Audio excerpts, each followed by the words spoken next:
c'est une femme.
The most oft-repeated defense of industrial agriculture is that it is needed to feed the world.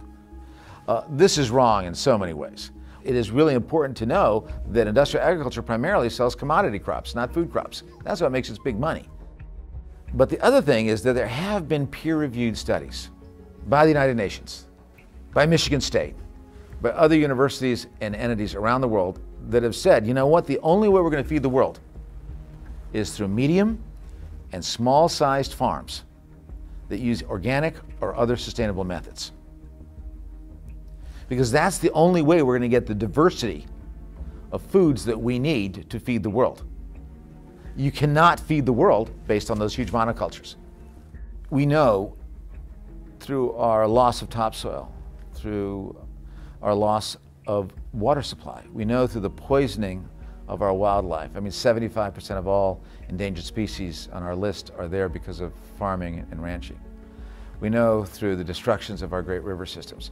We know through what's happening in, childhood obesity and the epidemic of childhood cancers. We know, and through the brain damage that's happening through the toxins in our food, we know that our industrial food system has caused enormous environmental harm.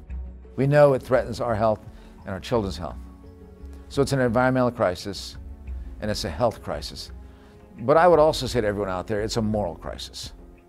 Every decision that I make, that you make, that your community makes on the foods that we buy, the foods that we feed our children, the foods that we grow, is going to create a different food future.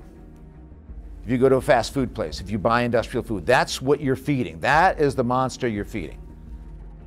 So you're not a mere consumer, you are helping create that terrible world that we need to get rid of. Or you're going organic and beyond, you're going non-GMO, making the right choices, going local, appropriate scale, and that is then creating this new food future, the one that we need to have healthy people, to have a humane system, a socially just system, and a healthy planet.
La agricultura en sí es una relación milenaria entre el hombre y la naturaleza.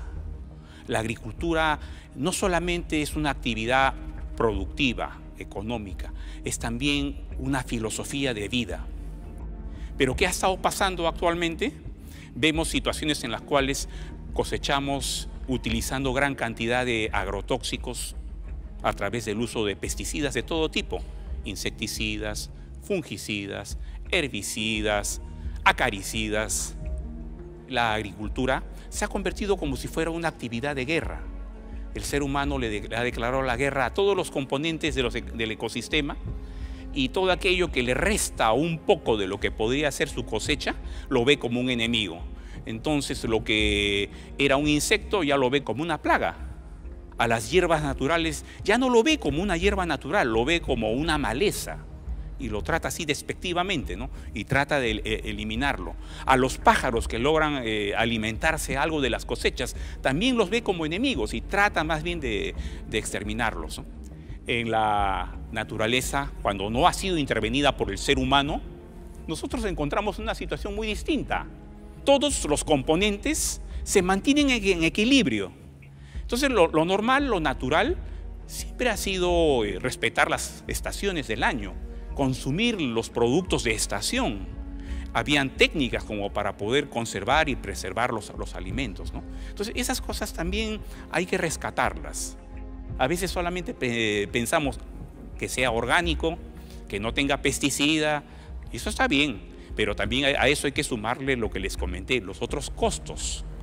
No solamente el costo ambiental, también el costo social que puede ir detrás de todo esto. Cuando uno quiere sentir y vibrar y darse cuenta que uno es parte de la naturaleza, tenemos este gran medio, ¿no? Cultívense, cultiven situaciones, edúquense, y la agricultura es un excelente medio.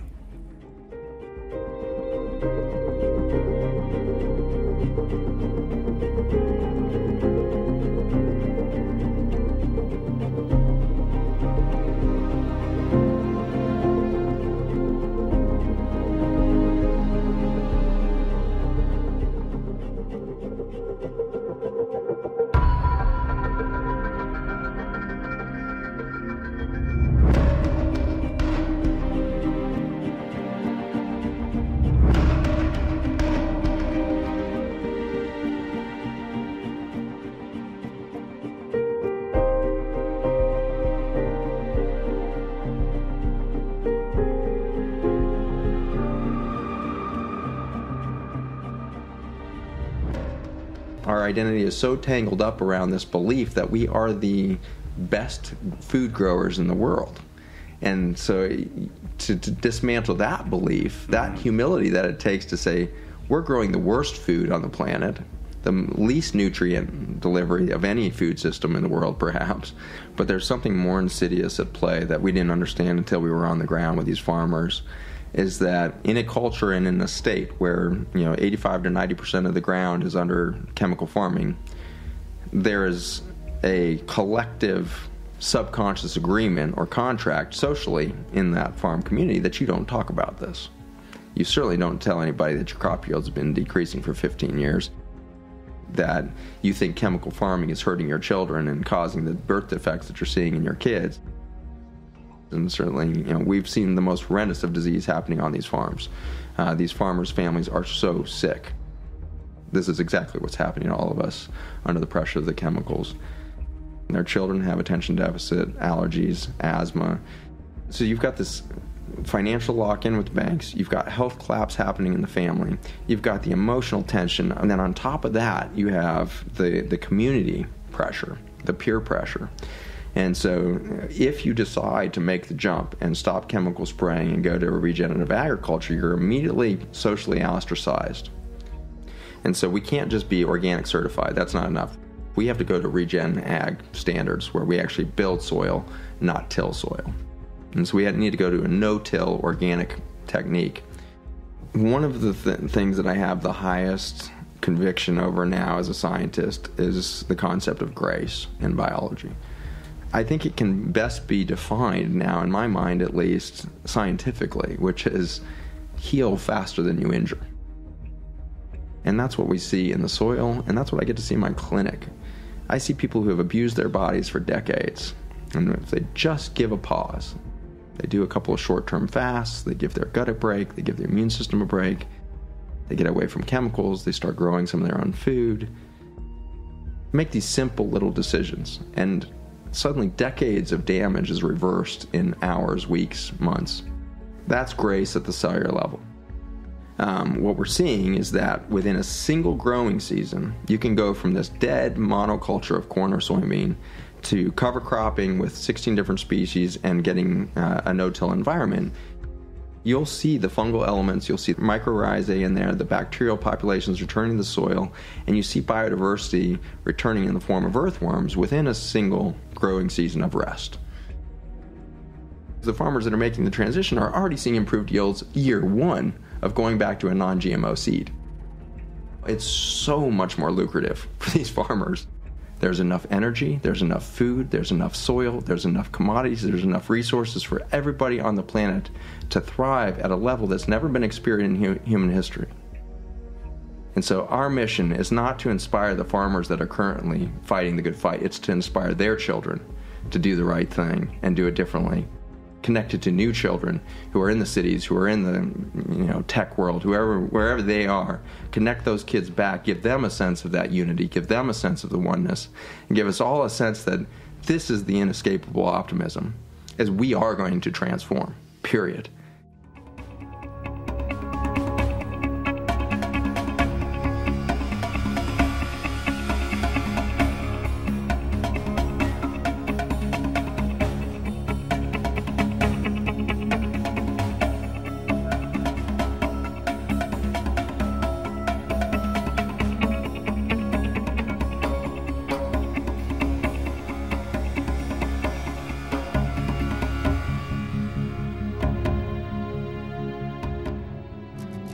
In order for us to live sustainably, the structures that meet our basic needs must work towards regeneration rather than consumption and depletion.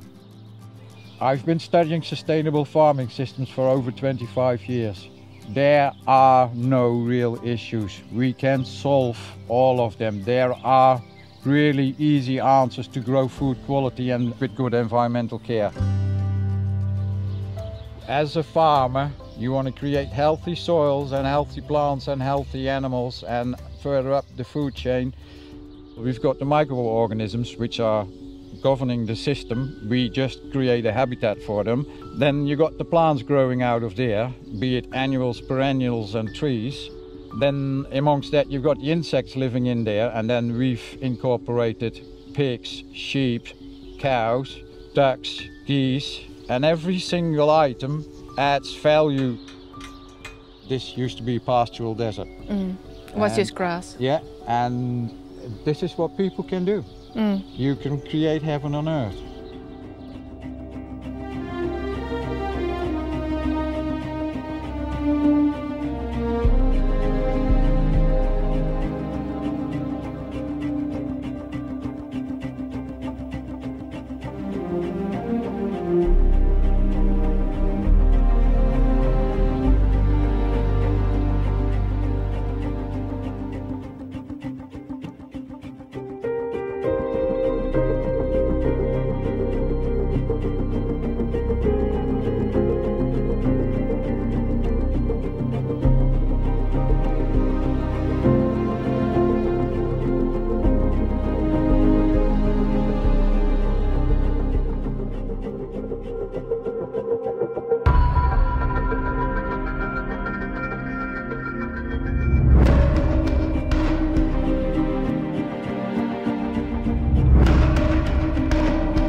meeting was going to take place to de-escalate tensions between Saudi and Iran. This would have had implications, of course, internationally, but also regionally. I mean, this would have been great for the region. A de-escalation of tension between these two countries that's playing out in like a Cold War and in some places a hot war. And the U.S. completely obliterated that when they obliterated Soleimani. But don't you see why they may have needed to do that? I mean, the threat of Iran and Saudi Arabia coming together somehow. And it did seem, everything I'm reading says that back since September, they started making these overtures. Are you surprised by those overtures? I'm not, because what you had happen several months ago was Saudi oil fields were hit and Saudi oil production was decreased by like 50%. And the U.S. didn't do anything in response. And so that demonstrated to Saudi Arabia and America's Gulf state allies that if there is a war with Iran that doesn't include some sort of U.S. invasion of occupation of Iran, which isn't going to happen, then the people who are going to have to bear the brunt of that war are going to be the UAE and Saudi Arabia. Do you foresee a world where Iran and Saudi Arabia could actually live in harmony? Absolutely. I mean, if you took America out of the equation, because out of the Middle East, they'd have no choice but to live in harmony. But when you have outside actors that are coming in and provoking war and also funding, weapons and giving weapons to the Saudis, you're escalating tension. So on top of that, it's about regional hegemony, right? Yeah. And Iran is a big threat to the U.S. because it forges a path independent of U.S. interests, and that's not allowed.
The United States never forgave Iran for overthrowing the Shah.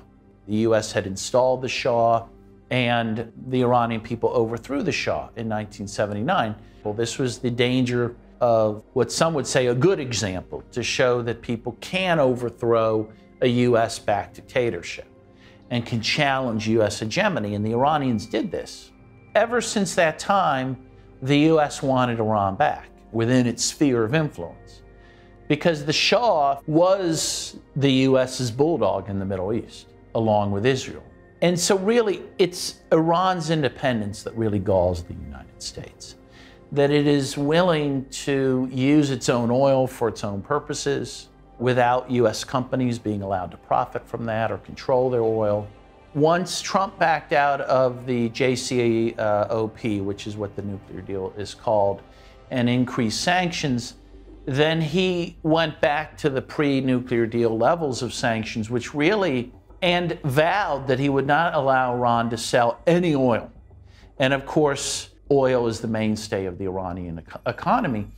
Iran is not able to buy foodstuffs. It has been unable to buy medicines. And so people are dying in Iran from hunger, from lack of medicines. This is really an act of terrorism against the Iranian people. They're attacking the civilian population for the political end of trying to encourage the population to overthrow the Islamic Republic. The U.S. now supports 73% of the world's dictatorships, some of which the U.S. actually put into power. Look at Saudi Arabia, which is a monarchy. It's repressive. It beheads people. It supports al-Qaeda. It is engaged in a genocidal war in Yemen right now. And the US has no problem not just tolerating them, but even arming them to the teeth. I mean, really what the US resents is that Iran would deign to try to have any influence within its own region of the world. Of course they have that right. If you look at a map, Iran is bordered by about 17 different countries, most of which are hostile and most of which have US military bases. It's Iran that's under attack, let's face it. And it's just this bizarre thing that the US can go to the Persian Gulf, send military vessels there, military equipment, and somehow say Iran is threatening us. The US's position is it governs the world and has dominion over the world, and a country like Iran can't even have a little influence over its own region of the world, which is just crazy. I find American people in general to be the most ideologized people in the world. We think we have a free press and that our education system is really great and that it doesn't propagandize us, but that's just not true. We've been led to believe that we're an exceptional nation, that we are unique in our freedoms and our democracy, and that we have the right, therefore, to spread democracy and freedom around the world, even if that we have to kill 1 million people in a place like Iraq to do it. And that's why the American people really have to oppose this and make it clear they don't want this. And make it clear they're not going to reward Trump with another term if he engages in a war.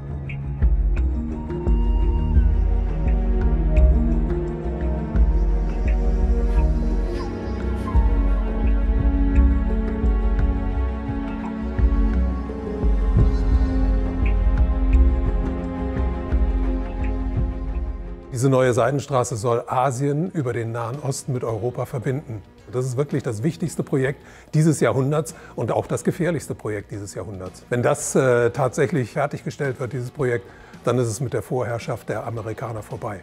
Und die USA sind natürlich nicht bereit, da einfach nur da zuzugucken, sondern versuchen das auf alle möglichen Arten und Weisen zu torpedieren. Man muss sehen, dass der Iran innerhalb der Seidenstraße eine ganz bestimmte Rolle spielt. Der soll der Energielieferant für dieses europäische, asiatische Projekt werden, weil die eben diese riesigen Vorräte an Öl haben und vor allem haben die größten Erdgasvorräte der Erde. Und das Zweite ist die strategische Rolle des Iran. Der Iran liegt genau zwischen dem Kaspischen Meer im Norden und dem Persischen Golf im Süden. Das ist also praktisch das Nadelöhr der Seidenstraße.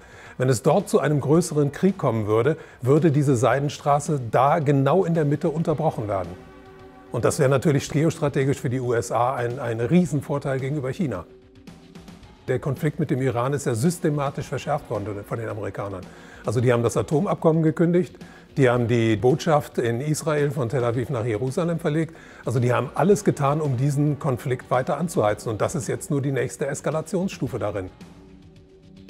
Der Iran selber ist für die USA als Energielieferant völlig uninteressant, weil die USA haben ja eine ganz wichtige Entwicklung hinter sich über diese Fracking-Industrie.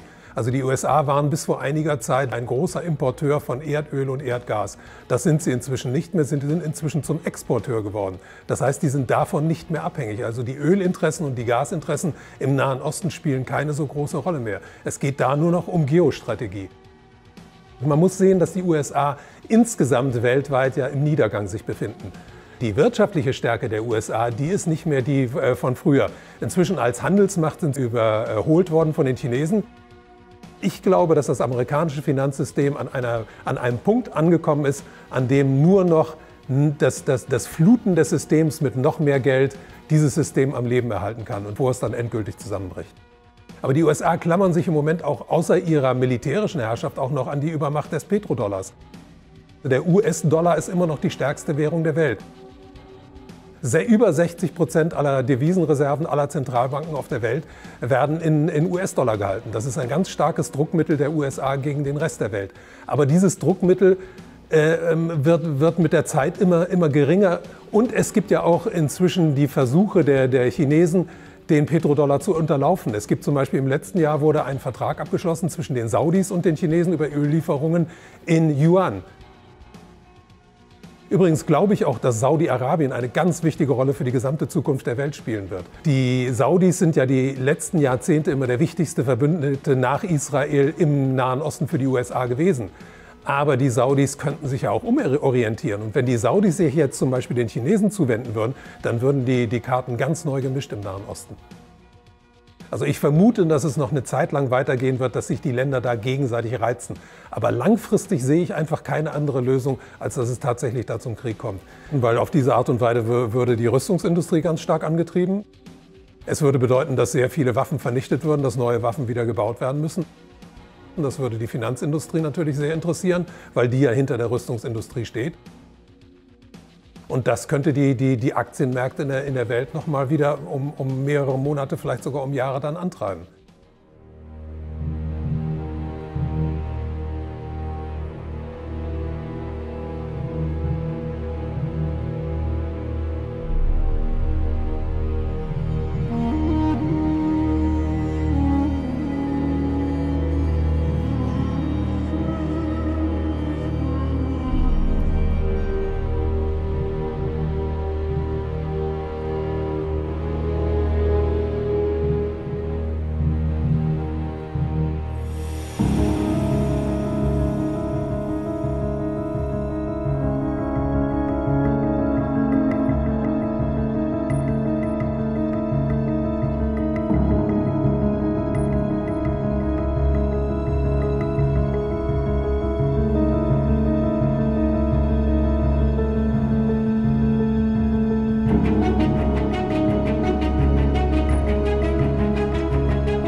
Well, I met him and he told me that I'm #1 in the world in Facebook. He sat down, he said, "Congratulations, you're #1." And I said, "That's very nice. It's always nice to be #1.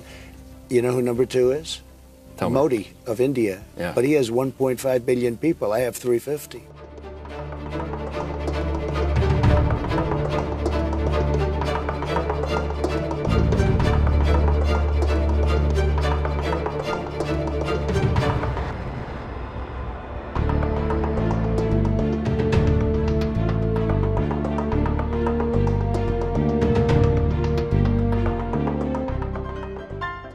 Let me explain how the world works, okay? I think nobody knows more about taxes than I do. Nobody knows more about construction than I do. Nobody knows more about campaign finance than I do. Nobody knows consultants better than me. I know more about drones than anybody. And I think I know more about the environment than most people. I know a lot about wind. I know more about ISIS than the generals do, believe me. Nobody's in the history of this country has ever known so much about infrastructure as Donald Trump. I know a lot about wind. I understand the power of Facebook maybe better than almost anybody. I know more about courts than any human being on earth. Nobody knows more about banks than I do. Nobody knows more about trade than me. I understand politicians better than anybody. Nobody knows politicians better than me. I think I know more about the other side than almost anybody. Who knows the other side better than me? I understand things. I comprehend very well. Okay? Better than, I think, almost anybody. The truth is, I'm actually a modest person, very modest. In fact, many people tell me that modesty is perhaps my best quality.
Family has had plenty scandals in their time, but right now they're going through an unprecedented crisis. The Queen summoned everyone to a private meeting for an emergency royal summit. This was a crisis summit. At the end of that, they released that statement where she says the royal family is extremely supportive of Harry and Meghan's desire to create a new life. First of all, statements that come out of not the palace, but the Queen herself are rare. Something that actually suggests feeling is even more rare. But that's where we are right now. Why would Harry and Meghan want out of a life that so many people dream of having? For me and for my wife, you know, of course there's a lot of stuff that hurts, especially when the majority of it is untrue. I will not be bullied into playing a game that killed my mum. It's hard. It's not enough to just survive something, right? Like, that's not the point of life. You've got to thrive, you've got to feel happy, and I think I really tried to adopt this British sensibility of a stiff upper lip. But I think that what that does internally is probably really damaging. The reality of being a royal couple has been far from a fairy tale. Meghan and Harry are on their way to a new life, but now everyone is wondering what they'll do to support themselves without any of that royal cash. Prince Harry caught on camera touting his wife's voice acting skills to Disney CEO Bob Iger. It happened last summer in London. Meghan was just steps away while the prince made his pitch.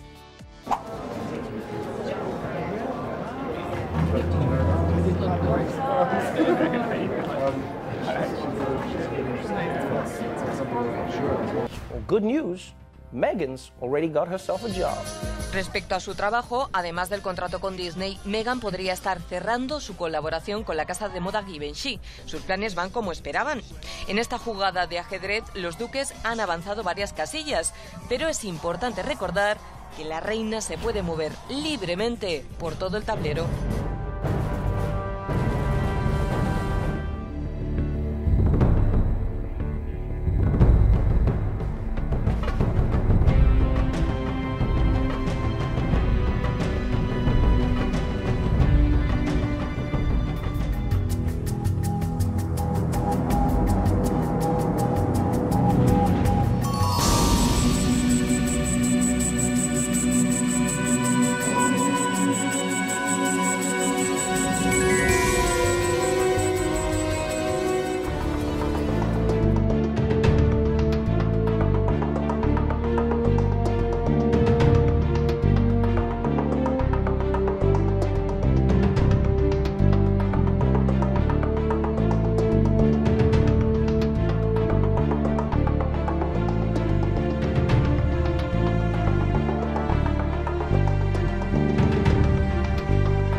Willkommen in Livermore, Kalifornien, der Heimat der ältesten Glühbirne der Welt. 109 Jahre alt und sie brennt noch immer. Eine Webcam schickt rund um die Uhr Bilder von der Livermore-Glühbirne ins Internet. Ironischerweise hat sie bereits 2 Webcams überlebt. Den Glühfaden hat Adolphe Chaillet erfunden. Er war langlebig. Chaillets Formel für den langlebigen Glühfaden ist nicht das einzige Mysterium in der Geschichte der Glühbirne. Noch geheimnisumwobener ist, wie sie zum ersten Opfer der geplanten Obsoleszenz wurde. Weihnachten 1924 war ein ganz besonderer Tag. In einem Hinterzimmer in Genf trafen sich einige Herren in Nadelstreifenanzügen, um einem geheimen Plan nachzugehen. Sie gründeten das erste weltweite Kartell, das sich zum Ziel setzte, die Glühbirnenproduktion der gesamten Länder zu kontrollieren und den Kuchen namens Weltmarkt unter sich aufzuteilen. Dieses Kartell hat den Namen Phöbus. Das Ziel ist gewesen, Patente auszutauschen, die Produktion zu kontrollieren und vor allem aber den Verbraucher zu kontrollieren.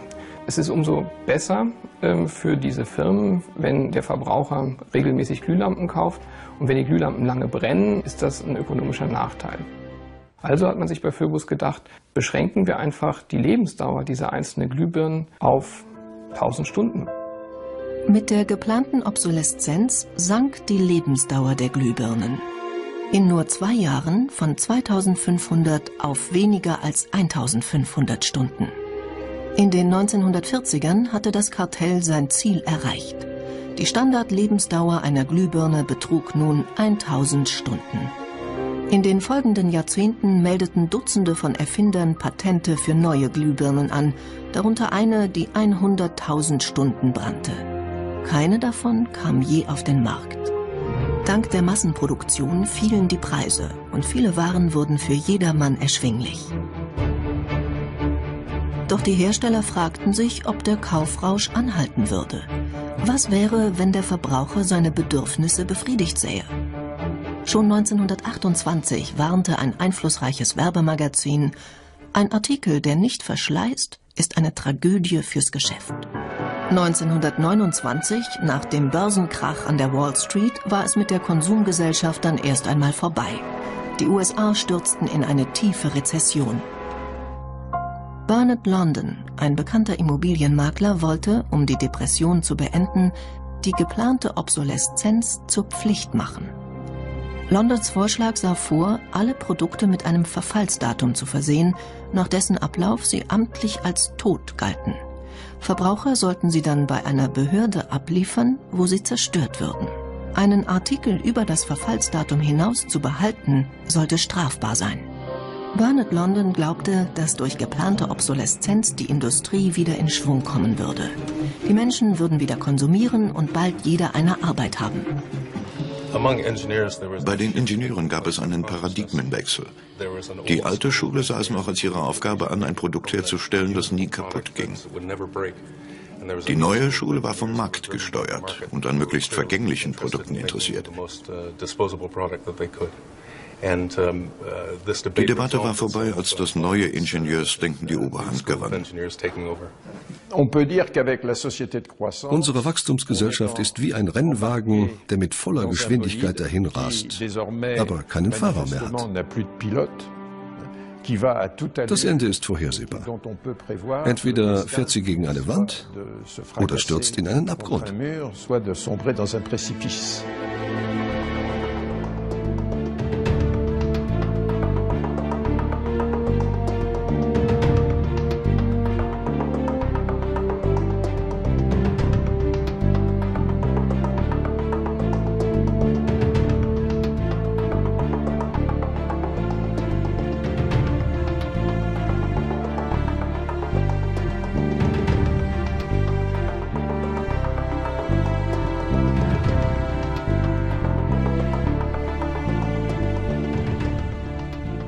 Ahora tenemos diferentes clases de obsolescencia.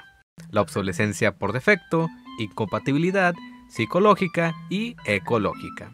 Por defecto se refiere cuando un componente electrónico del dispositivo deja de funcionar. En estos casos, repararlo sale más caro que comprarse uno nuevo. La incompatibilidad se puede dar a nivel software o hardware. Cuando se trata de software es porque cada actualización empeora el rendimiento del dispositivo. Mientras tanto, la incompatibilidad a nivel de hardware se da cuando cambias un componente dañado por otro que es idéntico, pero por ser de diferente serie, tu dispositivo ya no quiere prender o sale un error que no te permite utilizarlo.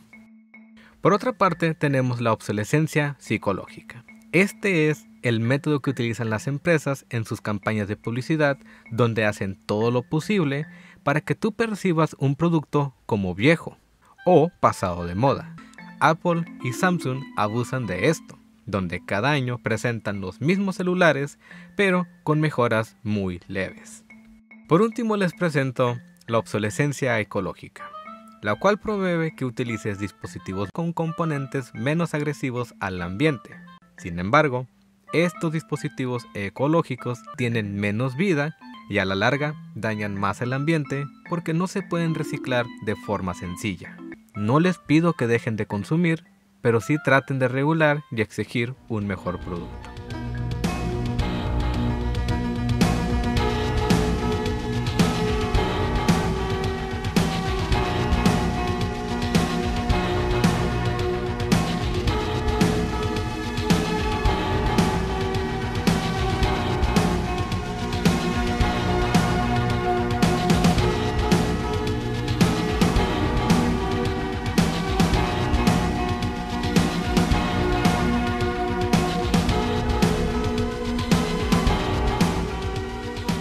Silicon Valley has been driving the U.S. economy for years now. But there is growing scrutiny on the questionable business practices of Apple and other star companies here, and a growing movement to make them more accountable to consumers. Apple's perspective is that they want complete control over the device from the moment that you buy it all the way through the end of life. So this is the pentalobe screw. It's on the bottom of the MacBook Pro. It's not like any screw that you've seen before. And it turns out that Apple invented their own screw. It's purely, they want to make the devices harder for normal people to open with the tools that they already have laying around. Overall, Apple tries to get you to purchase a new device instead of repair your old one. So this is a MacBook Pro that the Apple Store said would cost $1,200 to fix and wasn't worth doing. All right, let's take a look and see if that's true. See the pin that's sticking out? Okay. I got my set of tweezers over here, and I'm just going to try to push that back into the slot. As you can see, we've got an Apple, and we have a light. How often do people show up here with the Apple Store telling them it can't be fixed or it's too expensive to fix? Somewhere between 10 and 30 times a day. Many Apple customers are starting to wonder whether the company really has their best interest at heart. After an incident last winter, Apple faced a fresh allegation. Customers accused the company of a sneaky policy that pressured them to buy new smartphones. The performance of many phones was cut down after the latest operating system upgrade from Apple. It looked like a case of planned obsolescence, an effort to pressure consumers into buying new products when they didn't have to.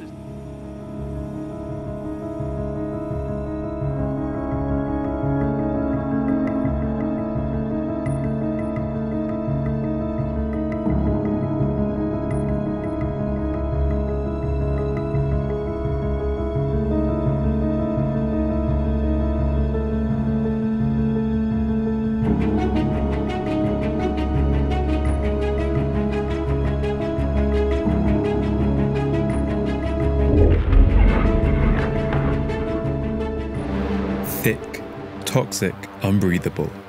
Around the wastelands of the Agbogbloshie scrapyards, the smoke never clears.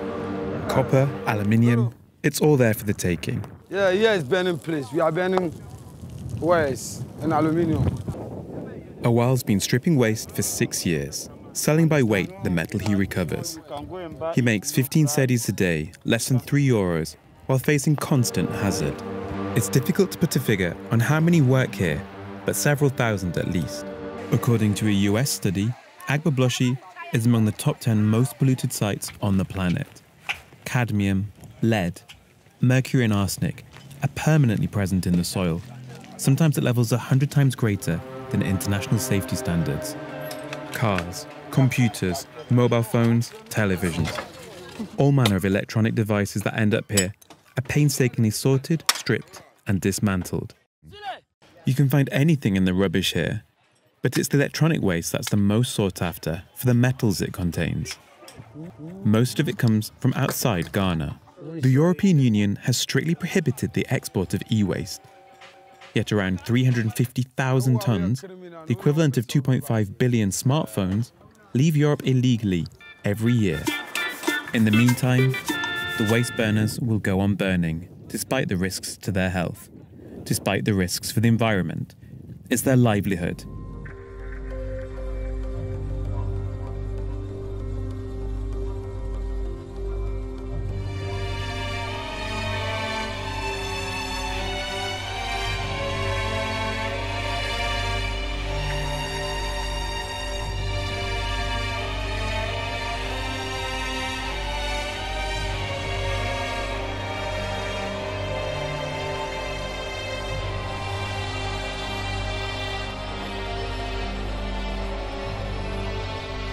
Para cambiar el sistema completamente, tenemos que cambiar el modelo industrial y el modelo económico. No podemos basarlo en el crecimiento permanente, sino en la sostenibilidad permanente. Y se puede hacer.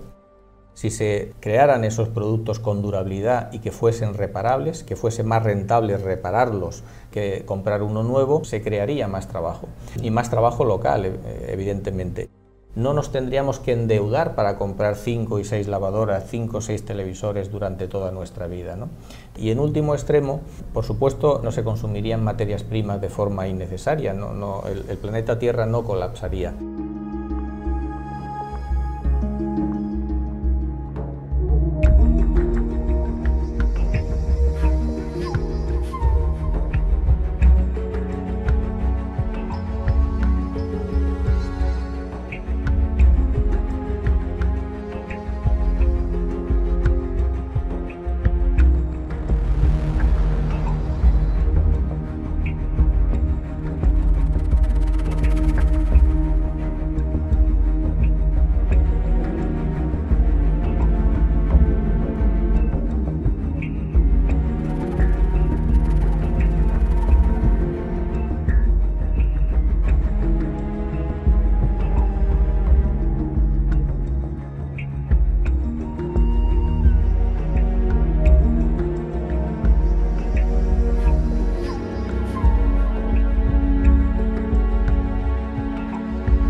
Por medio de 3 diferentes cámaras de monitoreo volcánico, se registró cómo un objeto cruza sobre el coloso de fuego y se aleja rápidamente. Una especie de cilindro, y cuando está sobre el cráter del volcán, parece emitir una especie de destello.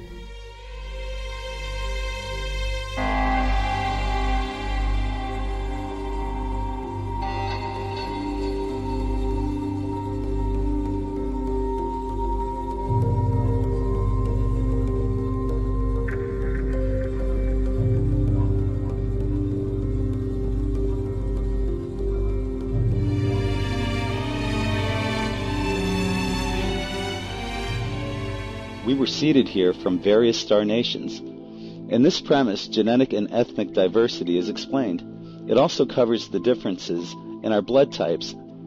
Perhaps some star nations have people with predominantly red hair and freckles, while others have dark-skinned inhabitants. Maybe some, such as the Pleiadians, have blonde hair and blue eyes. Perhaps we would look at ourselves differently if we saw a planet inhabited by various star nations, versus segregating ourselves from one another through patriotism, nationality, and prejudice.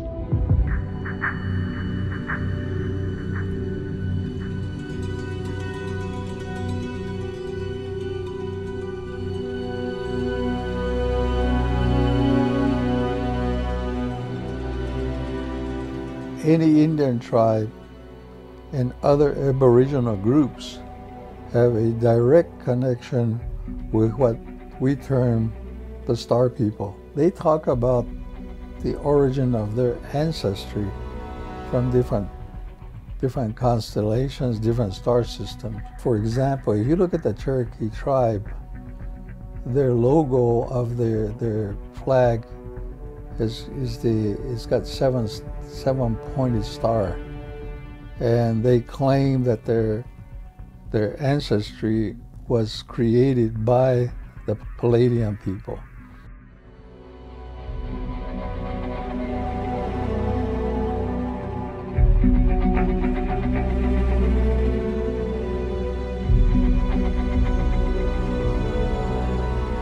It's really our minds that are locked into the 3D and into like a materialistic view of reality.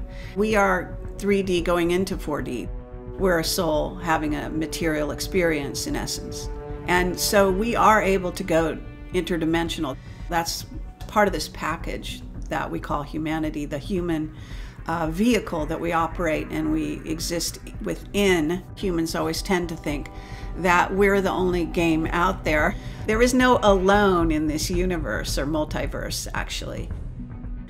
You'll see a true history of humanity in the visitation and the engineering, re-engineering, and bringing in different types of beings' DNA into our genome.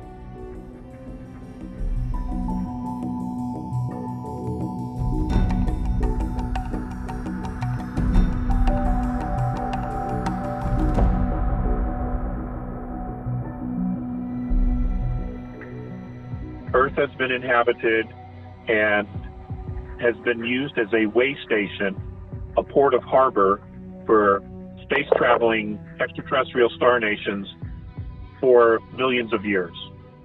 And many of us have direct spiritual reincarnational history with many of these star nations.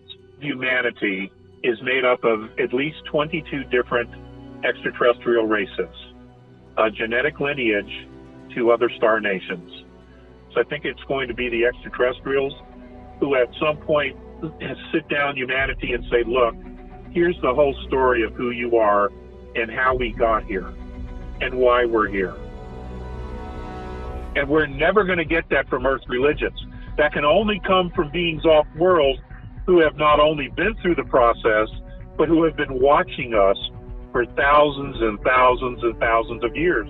The benevolents were very compassionate toward humanity, and they did things to help, teaching us agriculture, animal husbandry, construction, astronomy, mathematics, the healing arts, how to use the plants to heal certain diseases and things of that nature.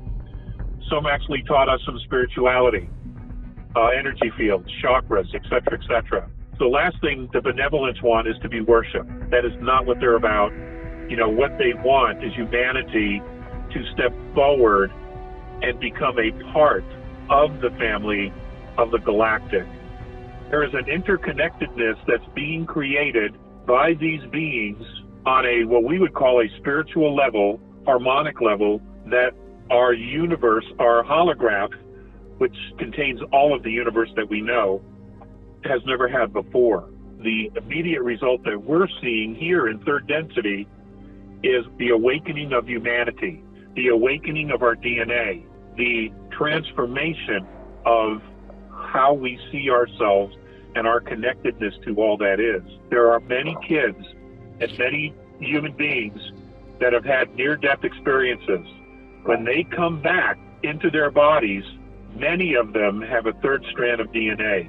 Some have 4. There's a gentleman in New Zealand who was dead almost 3 hours. When he came back, he had 6 strands of DNA. Humanity is beginning to remember that we are, in fact, multidimensional souls that got trapped in a physical dimension by being tricked and manipulated. And we're going to realize that the manipulation of race, color, and creed has been just that. We just need to step into the process and embrace it. And then the reality is that 95% of us is always multidimensional.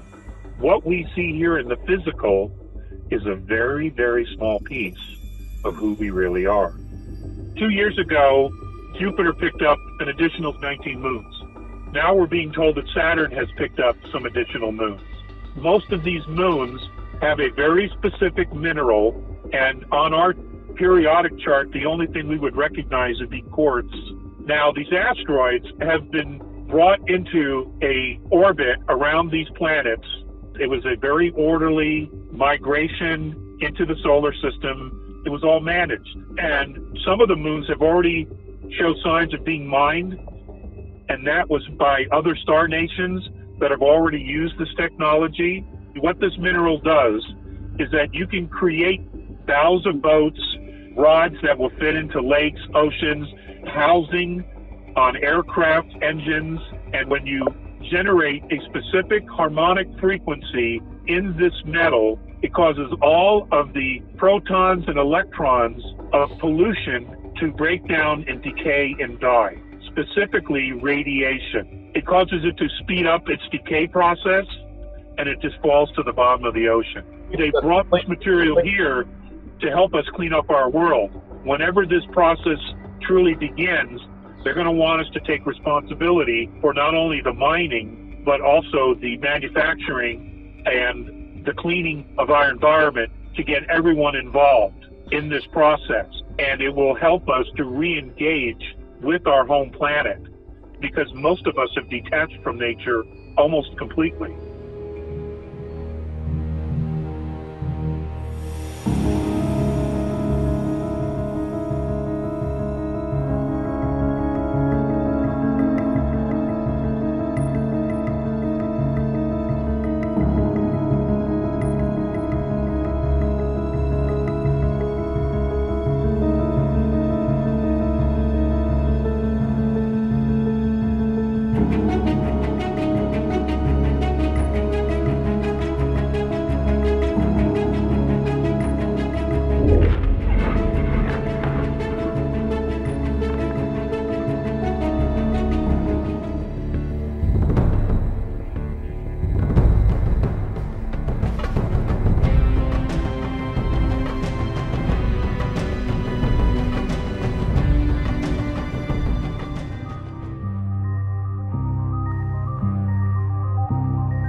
Life can be very complicated and difficult when people are grasping all the time. And I think when we're constantly achieving something new instead of celebrating what is, we become less and less satisfied.